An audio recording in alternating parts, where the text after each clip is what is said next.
Mga kalambos, walang oras dito para sa mabagal na galaw. Kapag bagong pond ang hinahawakan mo, ang unang laban ay patuyuan ng walang awa. Kaya ngayon, binabagsakan natin ng water pump, higop kung higop, labas kung labas. Walang sayang, walang patumpik tampak. Ang tubig na yan, hindi natin kinakaibigan.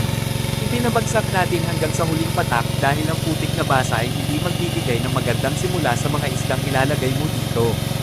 Habang bumabagsak ang tubig palabas, dito mo makikita kung gaano karaming dumi, lumot, at lumang bakterya ang lumulutang, yan ang kalaban. Kaya pinapabilis natin ang proseso. Gamit ang water pump, diretso, brutal, walang hina. Ang patuyong pond ay hindi pinapabayaan, pinupuwersa. Dahil kung tamad ang pond master, talo agad ang buong cycle. Kapag halos wala ng tubig, doon nagsisimula ang totoong trabaho, hinahayaan mong lumantad ang lupa, lumabas ang baho, makita ang mga parte na kailangang high level.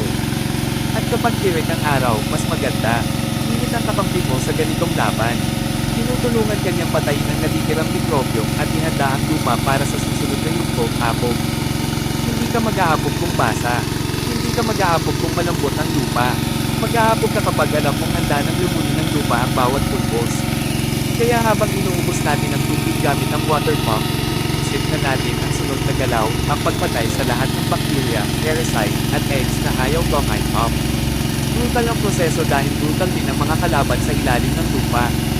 Kapag patag na ang lupa at halos tuyo ang buong pond,